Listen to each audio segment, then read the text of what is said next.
Vážení zamestnávatelia, v tejto kapitole vás oboznámime s hlavným menu elektronických služieb v sociálnej poisťovne.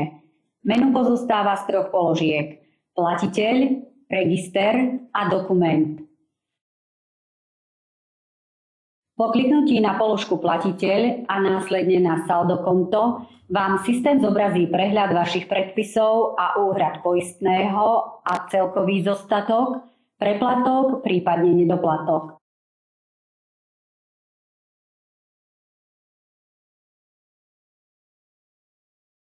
Po kliknutí na položku register získate prehľad o vašich zamestnancoch, členený podľa obdobia, stlačením tlačidla pokračovať.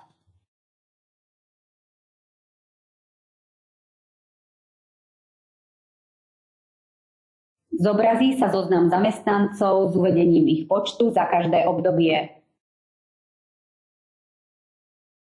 Pre zobrazenie konkrétnych zamestnancov v príslušnom období stlačte tlačidlo Zobraziť zamestnancov.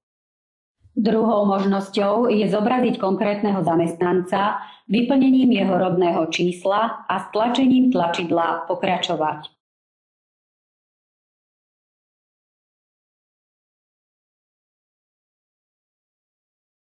Ďalšou položkou je dokument, kde nájdete prehľad vami zaslaných dokumentov. Môžete vytvoriť nový dokument, prípadne odoslať už hotový dokument vo formáte XML.